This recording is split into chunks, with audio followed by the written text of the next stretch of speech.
Welcome to Dog's Voice. Your dog is speaking to you. Are you listening? Today's topic is multi-dog households fighting. Where did the peace go? And I will be your host today, Diane Garrett. I am certified and accredited in dog training and behavior, and I have knowledge and experience in behavior from everything from aggression to reactivity and separation anxiety, you name it, anything that affects behavior and canines. So I welcome all of you here, and I'm hoping that I can answer all of your questions as you have throughout this presentation, which will be part one to my add a dog process, which means acclimate, tolerate, accept. That's the order that should happen when dogs are fighting. And I welcome questions at any time. If you'd like to ask one, you can raise your hand or type into the meeting chat. So let's start.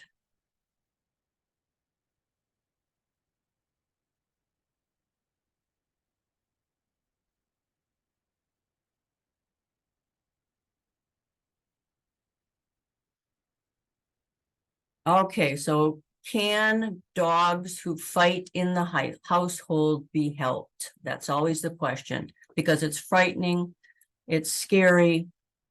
The dogs then start to be wary of each other for multiple reasons. It could be anything from resource guarding to just personality conflicts, or not being acclimated to the household properly in the first place. I have had a lot of dogs over the years and multiple dogs, and I myself have not had any fights, but I've had tons of clients with multi-dog households fighting. I think the reason that I haven't, because I address any snarkiness immediately. I don't wait. I don't think it's going to go away. I address it. And I also acclimate my dogs properly to the household in the first place. And you'll learn more about that as we go on. So the question often asked is euthanasia or rehoming the only answer? And sometimes it is, but a greater percentage can lead peaceful lives. So what percentage? I think the percentage would be around 90% that can be helped and lead normal lives. The other percent may have health issues arising, just did not acclimate properly in the beginning, and so we have personality conflicts, and the dogs will never be friends. If the dogs are friends initially and have gone a long time being friends and a fight breaks out, then there's something going on, and finding that core behavior is really important. When family dogs fight, again, it's very scary. There were two Dobermans, a male, a very big male, and a smaller female in a household, and they got along fine. They were together since puppyhood, until they got their dog tags and their collars caught to each other. And then panic ensued, and they could not get out of that entanglement. And the owner called me right away, an emergency situation on a red phone call. And the bigger male was slamming the smaller female to the ground, and they were just having a horrible time. Luckily, I told her to grab something and cut the collar, and she did that and didn't get in the way of the teeth as this was happening. And then I arrived there, and the dogs were just different toward each other from that moment on. So they did live their lives together for the rest of their lives, but because they had been friends before, it was a good transition, that they could become friends again. And so, but it was still a process, because dogs they do what works and they don't want to be hurt. And so once they're hurt, they'll try to avoid that situation again. And in their mind, just being close to each other would mean that they would be hurt again. So you have to deal with how their feelings are coming out, not and the owner's feelings as well.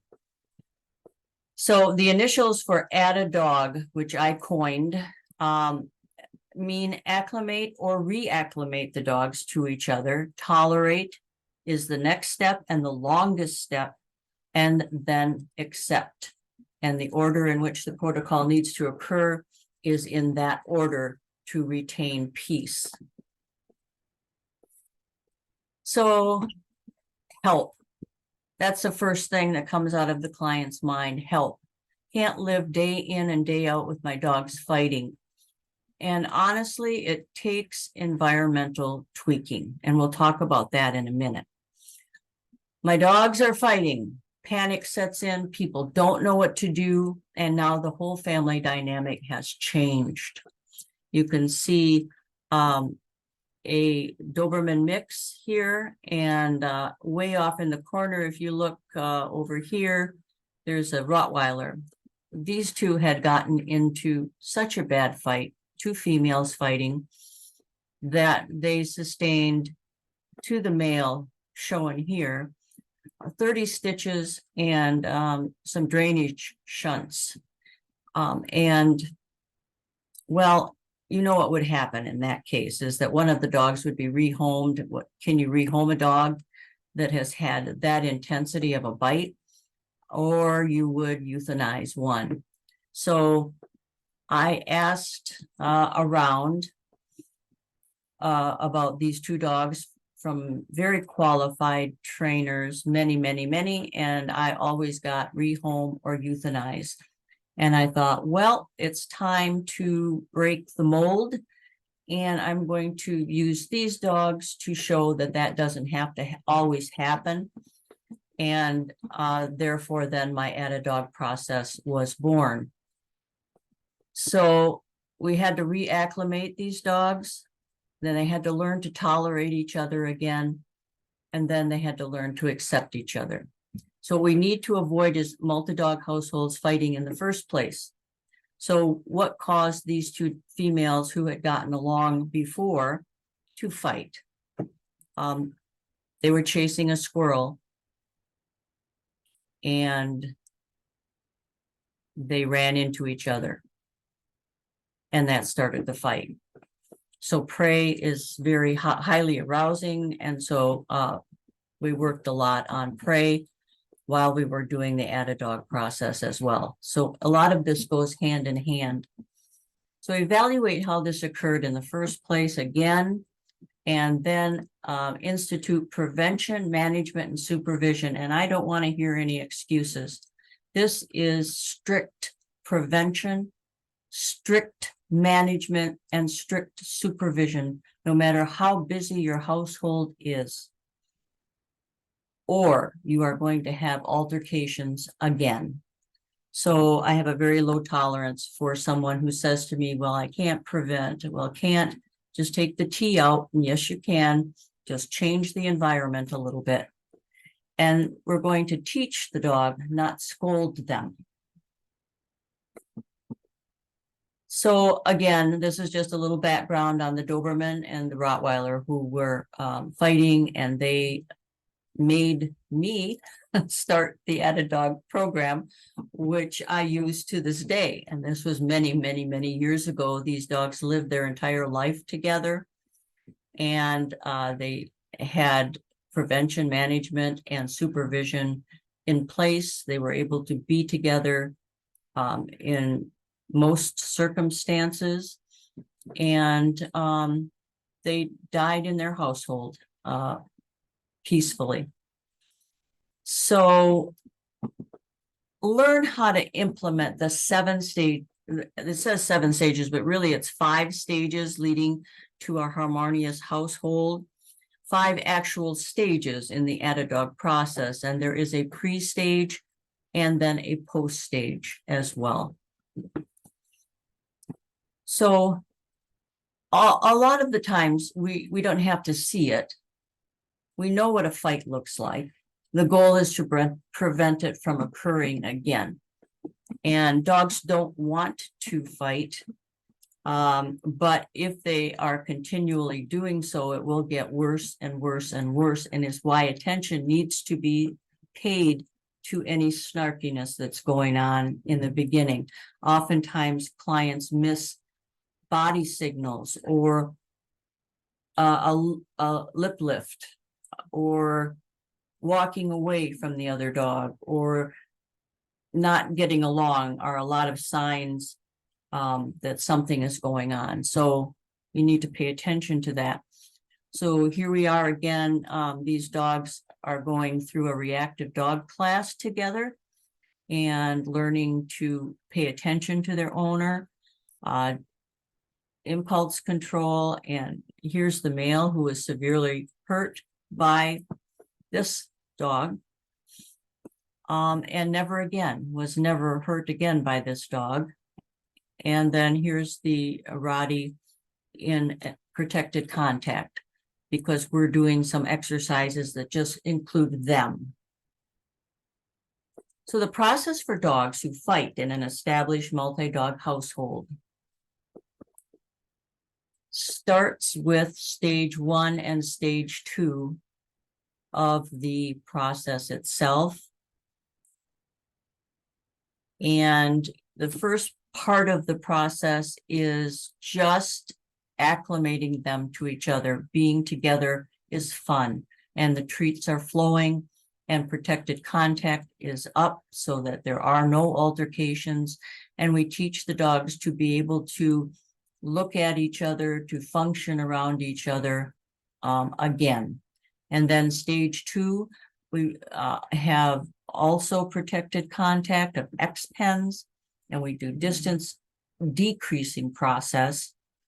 But it's always safe, because safety is always first for everyone, and protected. And then the tolerant stage starts around stage 3. And what we're working toward is that we can put the protected contact next to each other, the X-pen, for instance, or the crates, or we can widen the baby gate, or we can have the other dog come into the same room where the baby gate is. One dog is in, one dog is out, and we rotate and reward always for the right behavior that the dogs are doing. We're looking for those distance decreasing signals. Sometimes in the beginning, the dog can't even look at the other dog, or they'll turn away, or they'll turn their back, or they'll go to a safety zone, or they go to the other side of the protected contact. They just don't want to be around each other. So we're teaching them to be around each other. And then stage 4, which we won't talk about today, that's when you start on lead work, long line, and with a goal to incrementally increase the duration they're together, decrease the distance so that you have peaceful compliance and they're always supervised. And then the acceptance stage is the last stage, and that's incremental duration together, supervised, walks together, following maybe my stress release protocol cycle, which is a dog's ideal day. Is it easy?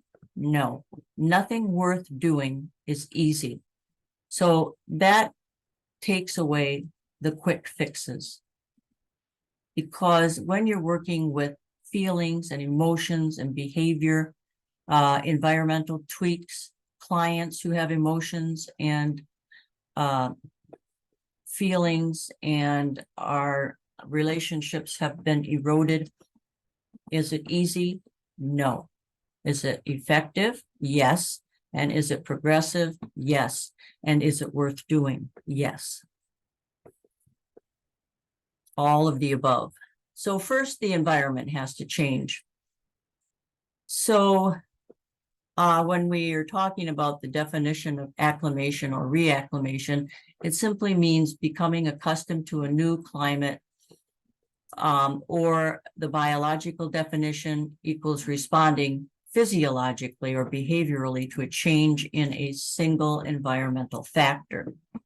If the fights occur at the doorway, which a lot of fights do with dogs coming in and going out, a dog might be guarding that location, or a herding dog especially might want to herd everybody out of the way of the doorway, or any number of reasons. You need to change the way the dogs go in and out of that door. Not all together, maybe one at a time. Maybe you put a X pen around the door. Dogs have to wait their turn to go into the X pen and out the door. Sounds very simple. It's very effective, and it's management and preventing another fight, and you're also supervising.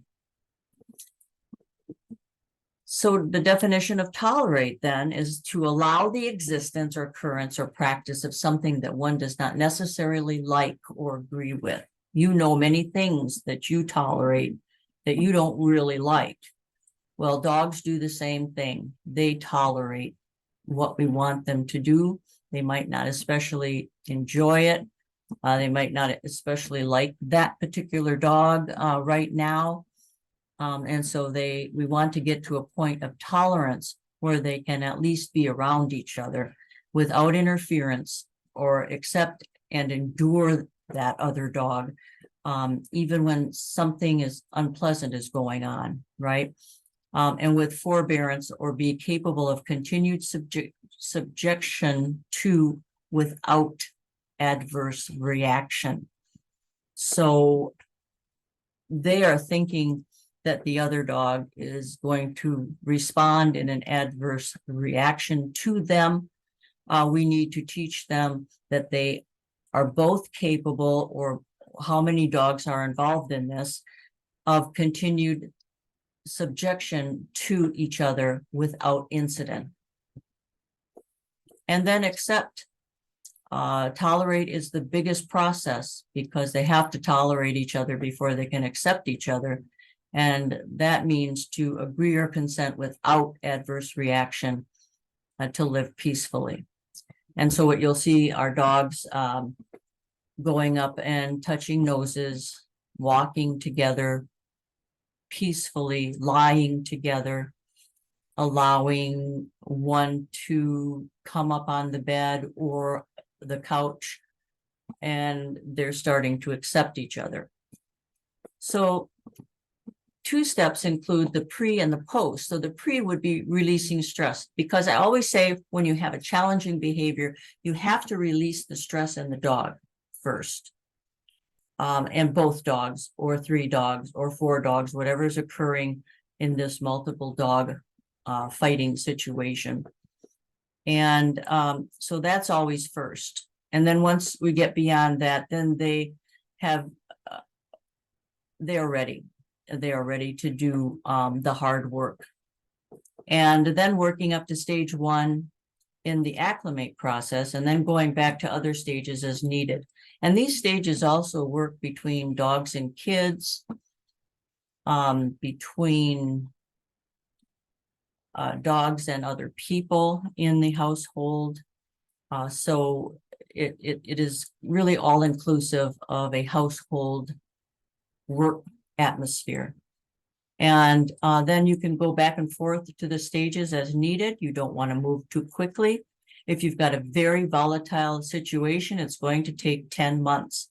That's pretty typically what I see happening, is 10 months to get through the 5 stages. And yet some dogs, not so volatile, or something occurred like a dog went into heat, will not even have to go through the entire 5 stages. So that's important to note too, and to know that it depends. It depends on the situation. It depends on the dog.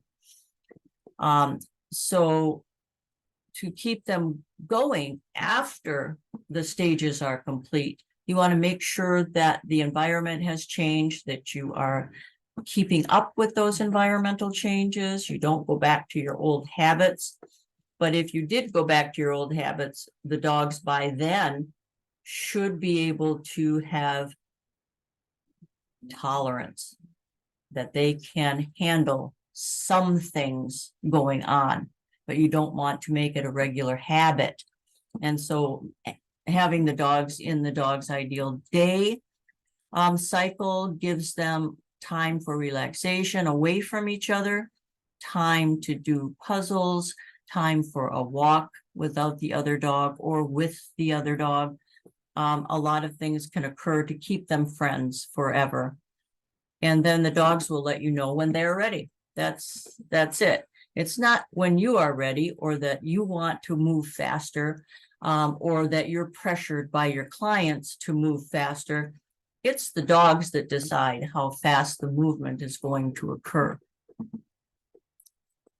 And so dealing with aggression in a at-home situation, there are some things that you need to do right away. So when the dogs have the fight, what to do immediately is avoid getting bitten first and foremost. So you need to learn some tactics to remove those dogs. And a good one, if you have two people, is to go into the hind quarter in the upper thigh there and pull both dogs backwards, and then put a leash on, or you can use a blanket or another door, get a baby gate, whatever, just to avoid that you're getting bitten. Most people will get bitten because they get right in there and they'll grab the dog's scruff or stick their hand between the teeth. You can get a chair and put it between them, or a board, something to just break up that fight, because right now what you're doing is you are dealing with the situation, and it's not going to be force-free because you have to protect each of the dogs and you have to protect yourself. So you're just doing damage control. So what to do immediately: call the vet if any damage was done, and go to the doctor, because any bites to a human require medical attention, as was the case in the Doberman and Rottweiler situation. This little dog that you're seeing on the right-hand side here and saw on the previous photo is also a female, and the two females were fighting. There was a third, she's a Havanese, and there were two Cairn Terriers, a male and a female. And this little girl came in and she was in heat, and the other female did not like her being around the male that she had grown up with. And so she was a new member to the family and not acclimated properly in the first place. So we had our work cut out for us. The third thing you want to do is immediately separate the dogs. Baby gates, room, crates, X-pens, they are not to come together unless well supervised and you know what you're doing to bring these dogs together. Don't hope that they're going to get along, because that hope is going to go right out the door. They remember it, they will not forget it, and you have to set up the situation and the environment so that they can have success. Play musical dogs right away, rotation, one out, one in, and so on, and not near each other, so that you can rebuild your relationship with each one of the dogs. One-on-one, when you're working with dogs who have fought, you are now training each dog separately, and they will be together incrementally for short durations. And if they are not being trained through an add-a-dog process or a reacclimation, they are not together. Again, the dog will tell us when they're ready to be together. And then you can train them in pairs later on as the process goes, and you start decreasing the duration or increasing the duration and decreasing the distance until they're together again. And then if you have a group of dogs, it's still one-on-one. If you've got 4 dogs, it's one-on-one with the dog that they fought with. That's the worst. And then one-on-one with the next dog and the next one and the next one and so on. And then 2-on-2, 2-on-2, 2-on-3. So that process, if you have a group of dogs fighting, is a lot more time consuming, and it takes a mastermind movement. And then you should be calling a professional for an assessment of the dogs. A professional can pick up whether one of the dogs has a health issue that is activating, say, the younger dog to go after the older dog, or are there genetic issues? They can pick apart behavior, what is happening, why is it happening, and then they can start the process off on a success-oriented route. It's like a map. You don't get from point A to point B without following the road step by step, the map. And that's what the Add-A-Dog process is. It gives you a map, a step-by-step process. And then I have to add that, again, a complete stress release protocol must be done when dogs fight. They have to come down from that stress, and it will take them days to do so, and then start the Add-A-Dog process. So this little girl, the story is that her pet parents were going to Hawaii, and the dogs had fought viciously. And so I was going to board and train her for 21 days.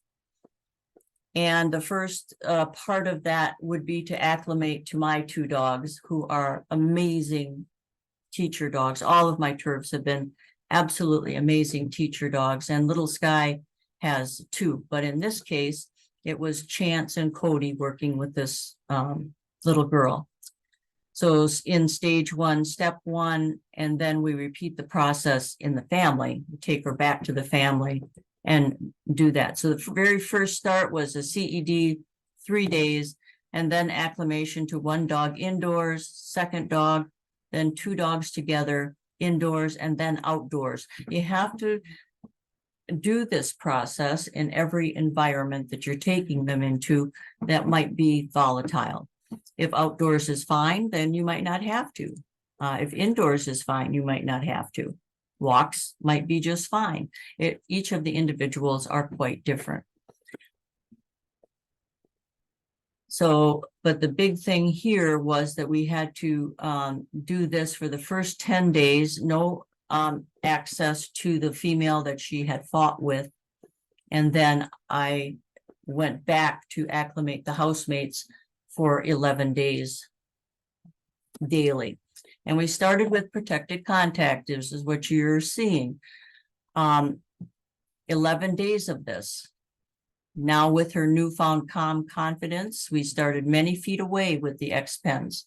You can see they're not hiding from each other. They are close in proximity. They're not going to the other side of the X-Pen here. At first, Alice is the little white dog, Havanese. She did go to the other side. She did not want to have anything to do with the Cairn Terrier. But this is about, we got up to about 10 feet. I believe we started at 25 feet. Very careful movements, lots of rest periods.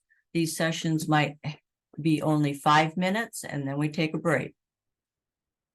The first session we had, there was a vicious response from both of them.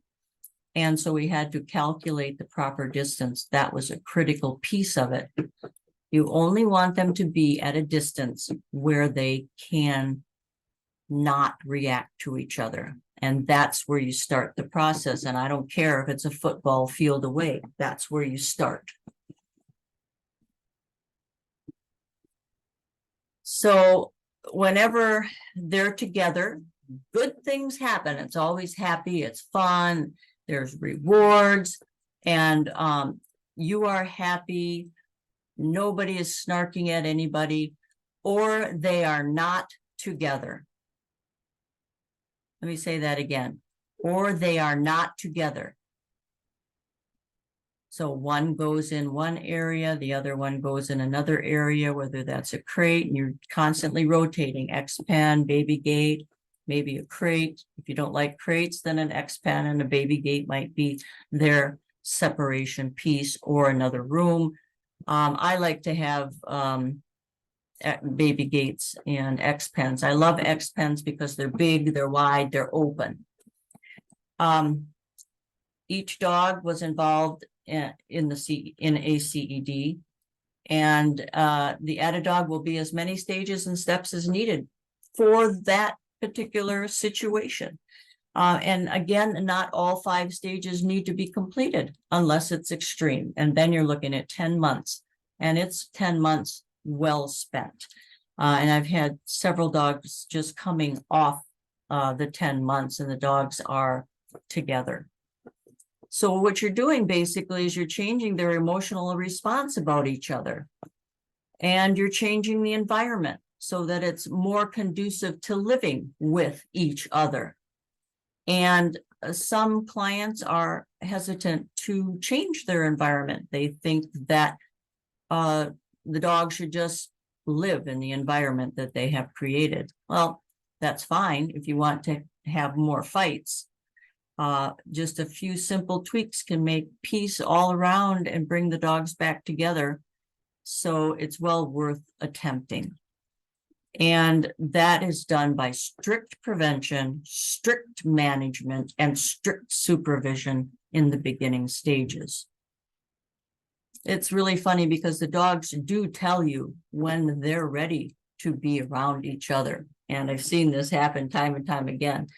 And it's amazing to watch it all unfold and to watch a friendship rebuild. So in stage 1, you have 3 reward processes, and what you're doing is rewarding the dogs for peacefully being together, for looking at each other without snarkiness, and that names mean good things are arriving, protected contact. And again, depends on the individuals. Now, the names are said happily, and they give you that also that voice control that when you say the dog's name, if you think something is going to happen because the dog gave the other dog a hard stare, or you saw whale eye, whatever you saw, that you can immediately redirect their attention away from each other. So you want it to be neutral in the first reward stage. It's neutral. No eye contact with the dogs. You just say their name one at a time. You feed, and then you repeat with the other dog back and forth for many, many minutes. The second time, you can look at the dogs as you say their name, and then you feed the reward one at a time and repeat for many, many minutes. By the time you get to the third reward stage, you're starting to equalize your household again, because they're starting to see that their name means good things are coming. And so then they can forget for a while that they had their fight. Some dogs can't still look at each other, and we're not to that point. At this point, I don't care what the dogs are doing. I care what you are doing to just show them that we're working. We're getting rewards for hearing the other dog's name, and we're all involved in this, and you're equalizing and bringing peace back to your household. So you do a treat release at the same time. You say each dog's name, look at each dog, and then release the treat at the same time. That's just different. They're eating at the same time instead of one at a time. And then when that is looking good. There's no snarkiness. The dogs are starting to relax. They might even sit down, or they will eagerly wait for you to come do the session with them. And this is not done all at once. This is done in at least 3 different sessions or more. Then you can go to stage 2, where X-pens are being set up, and you get to the distance decreasing process and protected contact. So here are 2 dogs, a puppy. The big one is the puppy. The small one is the older dog, and they were not acclimated right to their household. Their pet mom is a prison warden, and she got it right away on how to work with the dogs. And she worked up to this. This is where she's giving the treat going to give this treat in part 3 of the reward system simultaneously, because the dogs were very good sitting and waiting and not getting in each other's way. But again, it depends. This would not happen with some dogs. Some dogs are going to need to have X-pens. These 2 females were fighting viciously a lot. And the doorway was a big thing for them. So they are an example. This is a Polish herding dog and a Cholo. And we had to start many, many feet away. As you can see that the Polish herding dog has her back toward the Cholo, and the Cholo is up front, but the Polish herding dog is not way to the other end where they're in fear of this other dog. They're starting to learn to be a little bit closer together. So here we work the X-pens up to about 15 feet apart, and they are in stage 2 of ADA. So in this stage, you want to see them acknowledging each other. We're beyond the reward system now, and we want to see them acknowledging each other. So only when they acknowledge each other, look at each other, come up to the X-pen and sit in front of each other, then we're going to use a mark reward system and click and reward that moment. So here their eyes are averted from each other, back is turned. There would be no rewarding going on here for this particular behavior that we're seeing. When they are together, good things happen. The treats will flow, but you'll have to wait for that interaction. Let's say the Polish herding dog turns her head and looks at Annie, the Cholo, that you would click that moment and reward it. And you would also reward Annie for not having any response to the Polish herding dog. The X-pens, what we want to happen is that we incrementally move closer when we start to see more distance decreasing signals, more happiness toward each other, seeing each other. And 1 foot, and a foot is your heel to your toe. You move the X-pen that far only, and you work in that distance only for several stages, or you'll start to see that they're happy to see each other and they're happy to do this exercise until they are close together. And then you can go to stage 3. When the X-pens or the crates are right next to each other, or the baby gate, they're right there next to each other, then it's time to go to stage 3. It is not time to let them loose to get into another fight. So stage 3, they're working to, that's what you're working toward each stage. Based on what the dog is telling you via their body language. Again, the X-pen next to each other, and then we work with 1 dog in the X-pen and 1 dog out of the X-pen, and we rotate and reward for the right behavior, looking for distance decreasing signals again. And stage 4 will be the next part of my talk, because this is when it gets very, very serious of bringing the dogs together. We start on lead work, long line, and we want to be able to bring them together peacefully for 10 minutes. Okay, so these are all the tools of tolerance, and you should have all of them on hand. We'll talk about that because we need to have all of these in stage 4. We're working up incrementally in each stage to get to that point. So the start of distance decreasing, we're looking for the proper signals. Are they giving the proper signals? We don't want to have either dog stressed or worried about the other dog. And we have to pay very close attention to every dog's behavior. So what do you see in the left photo? We just started working on bringing one dog out, one dog in, and then we rotate it. But we keep distance always appropriate. So when the cairn looked at the Havanese, they had too much of a direct stare, and I knew that wasn't going to go well. So we did a happy call to saying the name of the Cairn Terrier, and she moved away with me.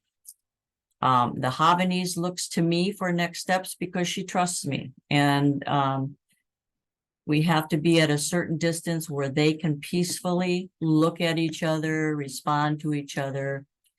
This was not it. So we went back.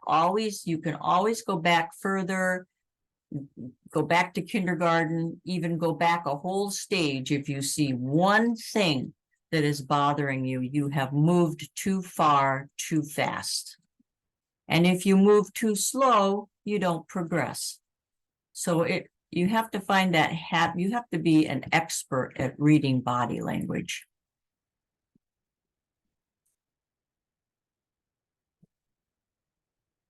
So here we are doing look and turn away. I'm rewarding the Cairn Terrier for turning away, but you see some stiff body language going on. So what I did here was completely moved the Cairn Terrier away, and then I tossed the Havanese a handful of treats up and over her body so that she would turn away and take the treats instead of getting defensive.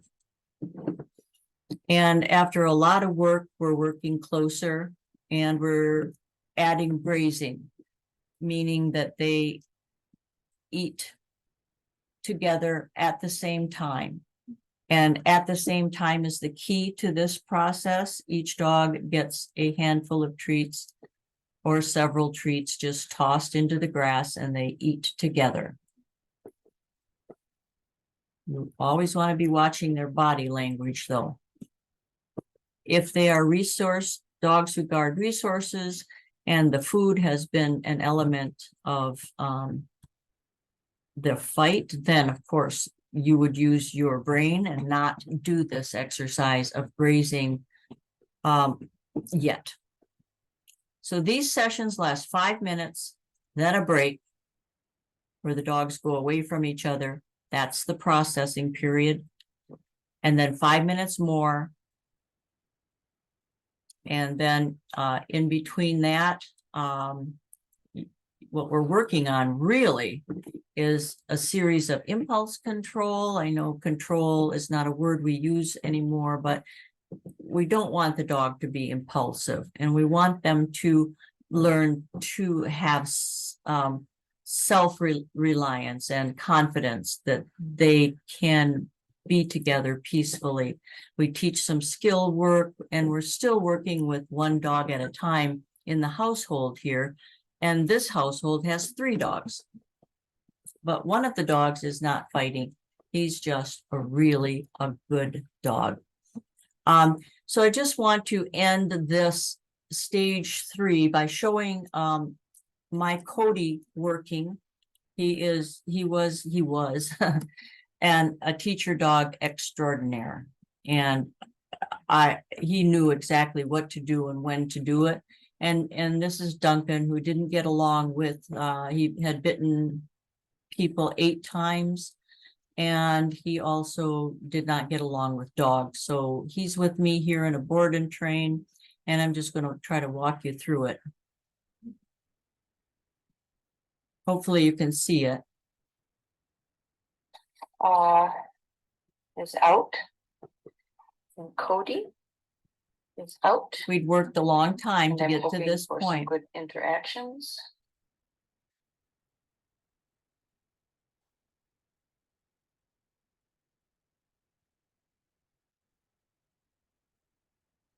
I'm taking time because I'm watching Duncan. I'm making sure that he's going to be comfortable with this. We had a lip lick. Getting my treats ready. And then there we go. That's what I was waiting for. Good boy. Where is it?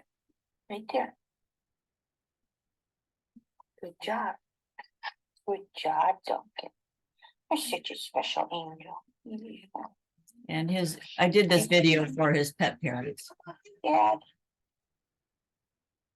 I'm doing my training with Cody. I don't have to even direct Cody. He knows what to do. We've got platforms spread around where the dogs find safety, the safety zones. Good sit. Oh, Cody's closer now. Good boy, Duncan.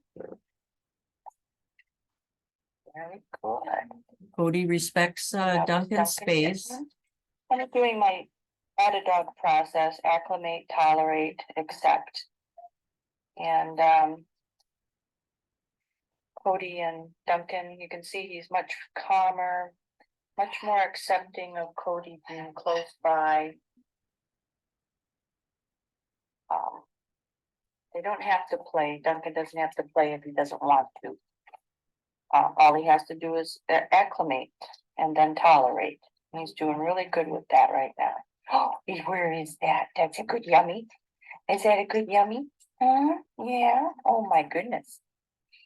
Let me say hi to Cody. So we get ever closer. Then I allow, of course, Duncan to move away when he has enough. He's reached his threshold. You can see he's going back to his safety zone and turning his back. So that speaks pretty loudly to me, saying, okay, I did that part. Now I'm done. Good boy, Cody. Good teacher dog. So that spoke volumes. And if you have any questions at this point, I certainly would like to take them. But you see all of the different stages that you go through, and that the dogs have to be comfortable. We worked a long time to get Duncan comfortable with that particular scenario. I wouldn't have gone that far with him had he not been ready for it. And wow, from that stage, everything progressed so nicely. We started calling him Mr. PR eventually. And his owner was a writer and wrote a lot about the process and about him in his fiction books as well. And I'm even in there in his fiction books as the trainer. And he just could go anywhere and do anything. And he liked people just so that people didn't grab his collar. And he liked seeing other dogs.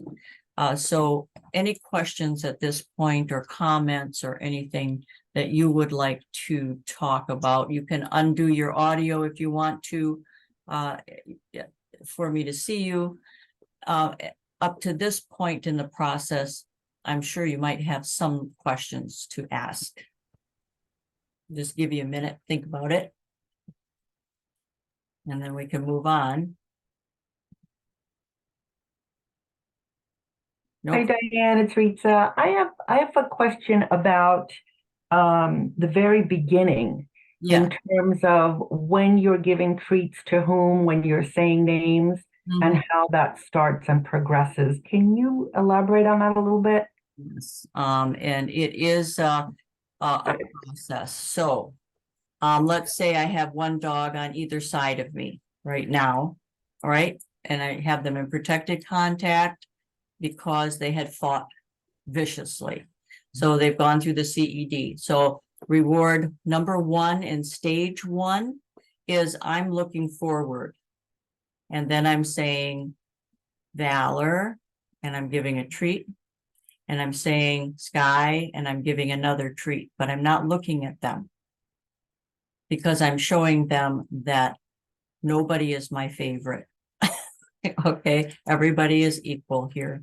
And then And I'm, when you say Valor, you're treating Valor? yes, so when I say the name and I can say, and I say it happily, Valor, and then my arms are like this because I want to be dramatic. Because later on, my arm movement is going to indicate, oh, she's going to do something when I say the name. And so they'll redirect a lot faster back to me.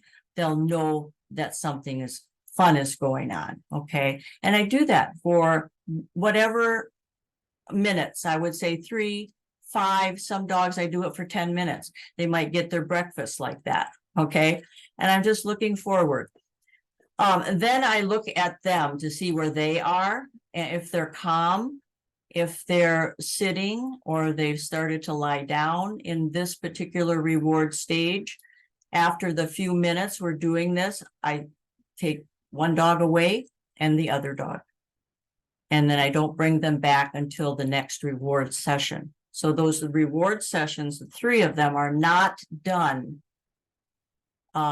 together or one step after each other. They might be done one in the morning, one in the afternoon, one in the evening, right?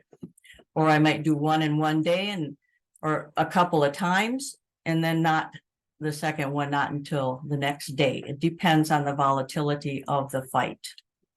So then the second one, when I'm to that stage, then I'm still doing the same thing, but now I'm looking at the dogs. Valor, and I'm smiling and I'm handing and sky and I'm smiling and on and on. So that I say the name each time and I feed.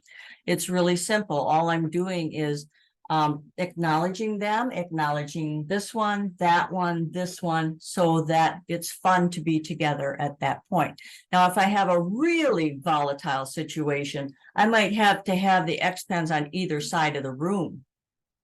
Then I walk Valor and I walk and give him the food, Sky, and then I walk back and give the food. So I might have to slowly decrease the distance like I would in stages 2 and 3. Just until I feel comfortable that they are responding. What I'm really looking for when I bring them together during this reward stage is that they're happy to see each other. So the second that they see each other, it's like they look at each other or wag their tail or have a silly butt, going on, or they're ready to work, they're ready to see each other. And you can tell right away. You're not going to get that like, challenge look or looking away or lip licking and all of the signals that show you that they're not ready to go on to the next stage yet. So you would stay in stage 1 of step 1 for as long as you need to, and then stage 2 for as long as you need to until you're seeing some of those signals. And then the last stage would be equalization. So I've got 2 treats, one in either hand, and I'm saying Valor, Sky, and I'm looking at them, and then I release the treat together so that they're actually grazing, but they're not grazing. Remember the grazing photo where they're grazing by standing upright and I'm feeding to their mouth. And I still might have to do that. I think I should be close enough where they are an arm's length away at that point and not across the room if I'm going to go to stage 3 of the reward system. And then once I start to see that they're like maybe looking at each other or they're lying down, they're getting excited about doing the exercise, I'm ready for stage 2. And I don't ever go faster than what the dog is telling me they're ready for. So that would be like me throwing you into a cocktail party and making you meet several people that you haven't even gotten to know or said hello to yet, right? So we are actually reacclimating the dogs so they can say hello to each other again, right? And start to learn more about each other and bring peace back to the household. And so that first stage is really, really important to work through. And then it gets a little more complicated until we're doing no barriers, and we're doing long lines, and we're doing off lead, and so on and so forth. So that's what I'll talk about next time. That's awesome. I do have one other question, just along the same lines. The very first part of stage 1, you were saying it could go 3 minutes, 5 minutes, 10 minutes. What are you looking for? And I'm guessing it can go for a few days to a few weeks, depending on how volatile the situation is. But what are you looking for in terms of how long it goes in the very beginning? I kind of set 10 minutes. It depends. If I'm working with a couple, I have one couple do 5 minutes and I have the other couple do 5 minutes. Because everybody in the household should be kind of participating in this reacclimation, and that's when it can go longer. Usually this reward system process doesn't take very long. In fact, sometimes it takes 1 day to get through it. Just depends on the dog. So what I'm looking for are distance decreasing signals, that they can look at each other without a hard stare. That they're involved and they're looking at me for advice, that they're responding to their names, that they are sitting in a relaxation posture or lying down, not just always standing up, that I don't want to see any pacing or lip licking or even yawning. I want them to be just no stress signals. That's what I'm working for. That every time they're together, fun things happen, so that they don't have to be stressed to be together. That's why that pad of the reward system process is so important, because it gives a pad into the rest of the stages. And you can always go backwards. If you went too fast, that's on you, right? It's not on the dogs, it's on you, because something you weren't reading or you assumed you could go faster than you could. And it's okay to go backwards then. Dogs are so forgiving. That's why they allow us to do the things that we do, right? Because they are so forgiving and such good participants, and they learn very quickly. Now this works if the dogs have had a good relationship before. It works stellar. It works a little long. It works well, even if you haven't acclimated a new dog into the household. Like a lot of times fosters don't do the right process of acclimation with the new dog coming in. And so then there's problems sometimes. So it can work well if you just take a step backwards. It might not work as well with just bringing a strange dog. There's a personality conflict right from the beginning, because now we're trying to change personality. We're trying to change something that we may not be able to. And so we need to reconsider that dog in our household. So that would be something to really, look at when you're working through this. But for the most part, it works really good. And I had a little child and a dog who weren't getting along, and the process was done with them. So the little boy would get a quarter and the dog would get a treat. And pretty soon they're really understanding the whole thing, the little child and the dog, and they're starting to come together, and they never had any problems after the first stage. They didn't have to go through any of the other stages. It was just a matter of getting the young boy and the dog to understand each other, I guess you'd say, and you can walk a child through it where you can't talk to the dog, right? So the dog was coming forward instead of running away or barking at the child. Those are the things you want to look for. Then you know you're progressing. And I think you're pretty good at knowing when you're progressing and or taking a step back. So Thank you so much. so let's so next time in 4 weeks I'll present part 2, and we will have a speaker in a couple of weeks, probably on this same topic. So thanks everyone who attended.